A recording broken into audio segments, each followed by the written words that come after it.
नमस्कार, आप देख रहे हैं न्यूज फॉर नेशन और मैं हूं आपके साथ शिप्रा झा। बिहार में नाना करते करते अब चुनाव को लेकर सभी लोग हाँ हाँ करने लगे हैं, क्योंकि अब चुनाव आयोग की तरफ से जब से दोबारा ये बात कह दिया गया है कि सही समय पर चुनाव होगा, तो अब सभी पार्टियां अपने अपने स्तर से तैयारी कर रही है। चुनाव प्रचार कैसे होगा इसको लेकर तो तैयारी चल ही रही है, लेकिन सबसे मेन बात जो है वो है सीट शेयरिंग। और सीट शेयरिंग का मुद्दा तब और भी ज्यादा पेचीदा हो जाता है जब आपके साथ कई सारे घटक दल जुड़े हुए हों, जैसे कि बिहार में महागठबंधन। इसमें कई सारे घटक दल हैं और सीट बंटवारे को लेकर इसमें पेच हमेशा से फंसता रहा है। और इस बार बिहार विधानसभा चुनाव को लेकर भी कुछ ऐसा ही लग रहा है, क्योंकि राजद अपने आप को सबसे ज्यादा सुपीरियर मानता है और वो चाहता है कि सबसे ज्यादा सीटें उसके पास हो और उसके बाद जो कुछ सीटें वो छोड़े, उसमें से सभी सीट जो है आपस में घटक दल बांट ले। आज हम सीट बंटवारे पर ही बातचीत करेंगे कि इस बार बिहार महागठबंधन में जो पहले से तकरार दिख रहा है, अभी से ही कई सारे लोग जो है अपनी अपनी चुप्पी तोड़ रहे हैं और अपने अपने स्तर से बता रहे हैं कि हमें इतनी सीटें चाहिए, लेकिन राजद की तरफ से कहीं ना कहीं हर किसी को इग्नोर कर दिया गया है। आज इस पर बातचीत होगी। मेरे साथ मेरे वरिष्ठ सहयोगी विवेकानंद भी मौजूद हैं। बिहार में जो ताजा हालात हैं और खासकर महागठबंधन के, जीतन राम मांझी तो खुलकर सामने बोलते हैं, लेकिन कांग्रेस ने कहीं ना कहीं एक सरेंडर कर दिया है सीटों को लेकर।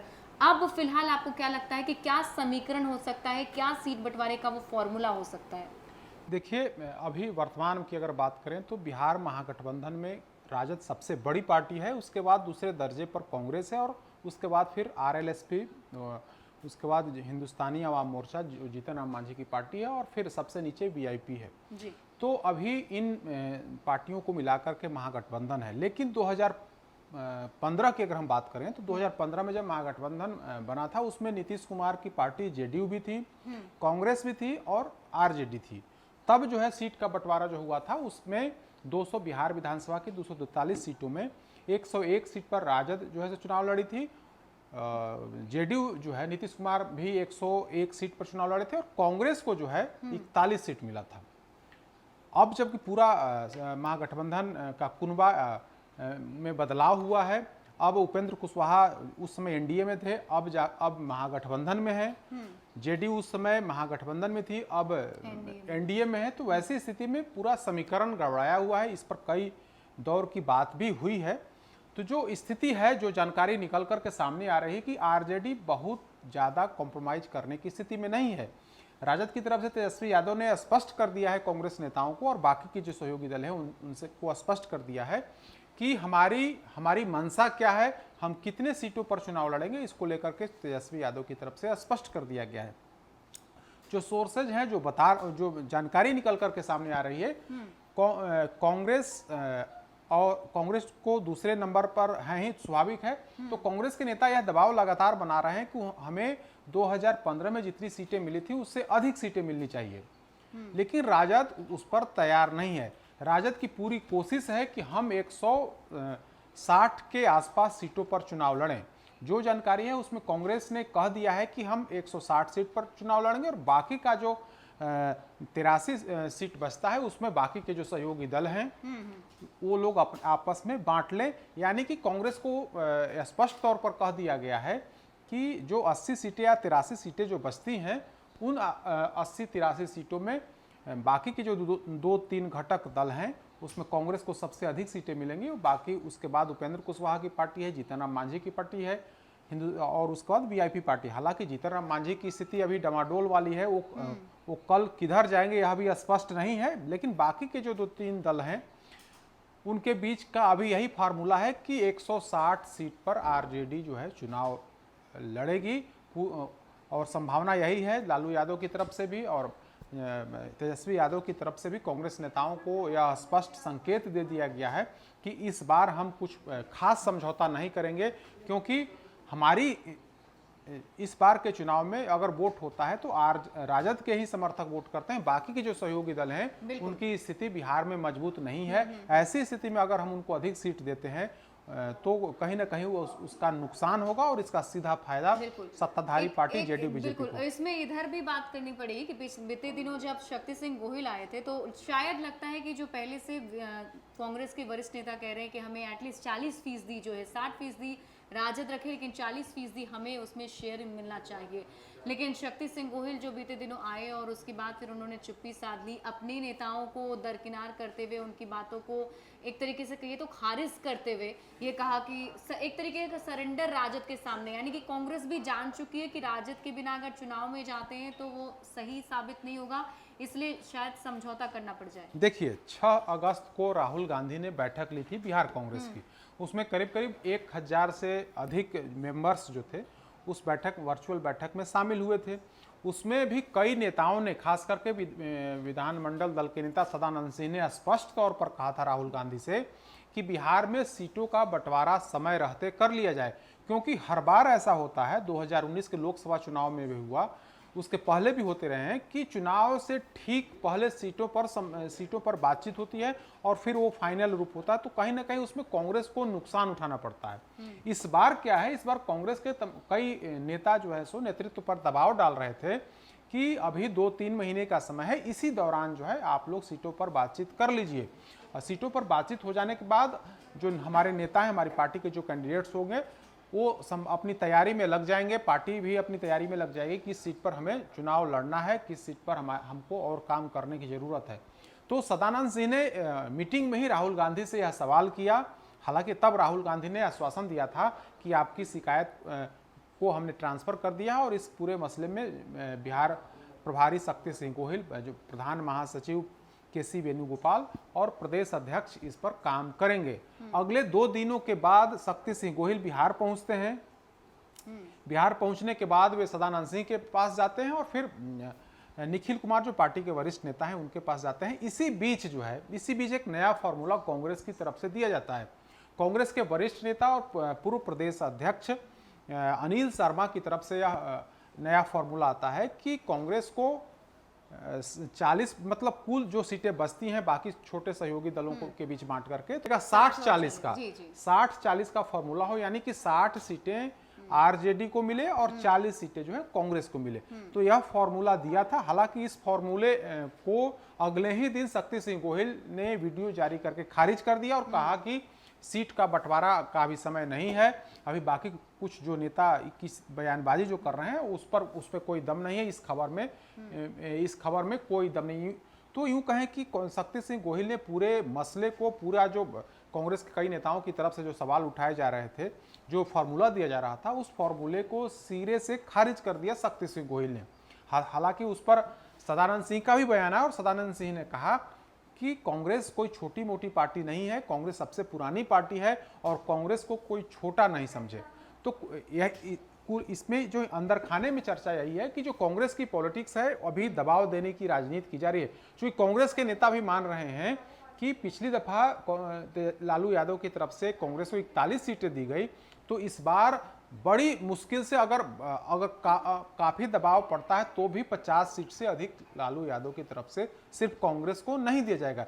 तो इसी को लेकर के कांग्रेस के जो नेता हैं वो दबाव डाल रहे हैं कि कहीं न कहीं तेजस्वी यादव पर दबाव पड़े और हमारी सीटों की जो संख्या है, सीटों की संख्या में हमारी वृद्धि हो सके। क्योंकि इस बार राजद जो है इस मुहिम में है कि हम अधिक से अधिक सीट पर लड़ें, जब हम चुनाव लड़ें तो हमारी इतनी सीट आ जाए ताकि हम आगामी 2020 के नवंबर में जब नई सरकार बने तो उस स्थिति में हम बड़ी भूमिका में रहें। तो इसको लेकर के राजद की तरफ से यह पूरी कोशिश की जा रही है। इसीलिए सीटों को लेकर के जो है, सीट को जो वो बर्बाद छोटे दलों को देकर, खास करके मांझी उपेंद्र कुशवाहा को अधिक सीट देने की स्थिति में राजद नहीं है।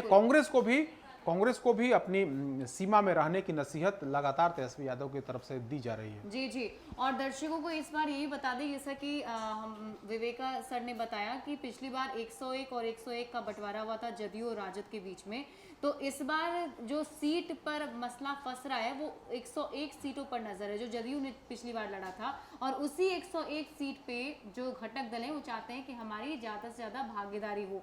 इसमें ध्यान देने वाली बात एक ये भी है कि जितने भी सहयोगी हैं वो कहीं ना कहीं राजद के सामने एक तरीके से शायद सरेंडर भी कर चुके हैं और इसीलिए इसका फायदा तेजस्वी यादव जानते हैं कि ऐसा है और वो लोग कहीं जाने वाले नहीं है, क्योंकि जितन राम मांझी भी अल्टीमेटम पे अल्टीमेटम दे रहे हैं और अभी भी वो महागठबंधन में ही है। और हो सकता है कि विधानसभा चुनाव में भी साथ में दिखे या जो भी हो, लेकिन इसलिए ये कमजोरी कहीं ना कहीं राजद ने जान लिया है कि ये लोग कहीं जाने वाले नहीं हैं और जाते हैं तो इनका फायदा नहीं होता है, इसलिए तेजस्वी यादव के तेवर थोड़े अलग है। या फिर ये भी हो सकता है कि लालू उपेंद्र प्रसाद कुशवाहा यादव कहाँ जाएंगे, यह स्पष्ट है, क्लियर है कि वो नहीं जाएंगे एनडीए की तरफ, क्योंकि एनडीए छोड़ करके ही महागठबंधन में शामिल हुए थे। नीतीश कुमार अभी एनडीए में है और नीतीश कुमार के रहते उपेंद्र कुशवाहा की एंट्री एनडीए में संभव नहीं है। तो उपेंद्र कुशवाहा का दरवाजा तो बंद है, उनकी मजबूरी है कि वो महागठबंधन के साथ रहें। हालांकि तीसरे मोर्चा की बात चल रही है, लेकिन तीसरे मोर्चे में कहीं कोई दम नहीं है, उनकी मजबूरी होगी कि वे तेजस्वी यादव के साथ रहेंगे। मुकेश सहनी भी जीतन राम समर्थन दे मांझी चुके हैं। जीतन राम मांझी की स्थिति स्पष्ट नहीं है। कभी इन दिनों वे लगातार नीतीश कुमार के शान में कसीदे गढ़ रहे हैं, लगातार नीतीश कुमार का गुणगान कर रहे हैं, तो उनका क्या होगा। हालांकि 20 तारीख को बैठक है, 20 उस पर वो अपना आगे का निर्णय लेंगे, लेकिन उनकी स्थिति अभी स्पष्ट नहीं है कि वे एनडीए में रहेंगे या फिर महागठबंधन में बने रहेंगे। लेकिन चूंकि महागठबंधन में उनकी स्थिति ठीक नहीं है, वे साल भर से कोऑर्डिनेशन कमेटी बनाने की मांग कर रहे हैं, लेकिन उनकी मांग को कई दफे सार्वजनिक मंच से तेजस्वी यादव ने खारिज कर दिया है। यहां तक कि तेजस्वी यादव अब मांझी को, जो बिहार के पूर्व सीएम हैं, उनकी बात को स्वीकार करने के लिए, बात को सुनने के लिए भी तैयार नहीं है। कई बार फोन से बात करने की जीतन राम मांझी कोशिश करते हैं, फोन से बात नहीं होती है। टाइम चाहते हैं कि हम आपसे मुलाकात करेंगे, तेजस्वी यादव उनसे मुलाकात नहीं करते हैं। यूं कहें कि तेजस्वी यादव तो जीतन राम मांझी का नाम सुनना भी पसंद नहीं करते हैं। तो ऐसी स्थिति में जीतन राम मांझी के लिए बड़ी मुश्किल है महागठबंधन में। अगर महागठबंधन में रहते भी हैं तो तेजस्वी यादव के अनुसार उनको करना होगा, उसी के अनुसार उनको सीट पर समझौता करना होगा। तो हमने उपेंद्र कुशवाहा की बात बता दी कि उपेंद्र कुशवाहा की स्थिति महागठबंधन में क्या है। जीतन राम मांझी की बता दी कि जीतन राम मांझी की क्या स्थिति रहने वाली है। और छोटी पार्टी जो वीआईपी है, हालांकि वीआईपी अपने स्तर से वो काम कर रही है, लेकिन वीआईपी के नेता जो हैं मुकेश सहनी, उन्होंने कह दिया है कि तेजस्वी यादव हमारे नेता हैं और उनके नेतृत्व में हम उस गठबंधन के साथ ही हैं और पूरी मजबूती के साथ रहेंगे। तो उन्होंने अपना स्टैंड क्लियर कर दिया है और अब सीटों को लेकर के अभी उनकी बात नहीं हुई है, लेकिन वे कहीं जाने वाले नहीं हैं। अब रही बात कांग्रेस की। कांग्रेस हर बार कुछ इसी तरीके का हर बार होता है। चुनाव से 2-3 महीने पहले नेताओं की बयानबाजी शुरू होती है, सीटों को लेकर के दबाव बनाया जाता है, लेकिन अंततः वही होता है जो लालू यादव कहते हैं। हर बार जो है कांग्रेस को बैकफुट पर आना पड़ा है। हर बार लालू प्रसाद यादव के सामने कांग्रेस को घुटने टेकने पड़े हैं। चाहे 2019 लोकसभा की बात करें, 2019 लोकसभा में कांग्रेस को 9 सीटों से संतोष करना पड़ा था। 12-13 से शुरू होते होते 9 पर जाकर के आखिर में बात फाइनल हुआ और अंत में मजबूरी में कांग्रेस को 9 सीटों से संतोष करना पड़ा। अब जाकर के एक बार फिर से वही बात शुरू हो गई है। हालांकि अभी चुनाव में 2-3 महीने का समय है, लेकिन बिहार प्रभारी शक्ति सिंह गोहिल ने एक बार फिर से घुटने टेकते हुए कहा है कि बिहार में सीटों को लेकर के जो चर्चा चल रही है उस चर्चा में कोई दम नहीं है। सीटों के बंटवारा हम लोग मिल बैठ करके कर लेंगे, सीटों के बंटवारे में कहीं कोई विवाद नहीं है। तो यूं कहें कि तेजस्वी यादव के सामने तमाम घटक दल जो हैं उन्होंने सरेंडर किया हुआ है। अगर सरेंडर नहीं करेंगे तो उन्हें वे बाहर का रास्ता उन्हें दिखा दिया जाएगा, क्योंकि इस बार जो है तेजस्वी यादव किसी को बकसने के मूड में नहीं है। वे नहीं चाहते हैं कि हम अधिक सीट दे करके वह सीट उस पर हमको नुकसान उठाना पड़े। तो अधिक से अधिक पूरी कोशिश यही है कि तेजस्वी यादव की पार्टी आरजेडी जो है, लालू यादव की पार्टी आरजेडी जो है 160 सीट के करीब, हो सकता है 2-3 सीट कम हो या अधिक हो, लेकिन जो पूरी प्लानिंग है कि 150 से अधिक सीटों पर, मतलब 150 से लेकर के 60 सीटों तक के बीच में वे उनकी पार्टी चुनाव लड़े। और इसकी तैयारी जो है तेजस्वी यादव की तरफ से, राजद की तरफ से की जा रही है।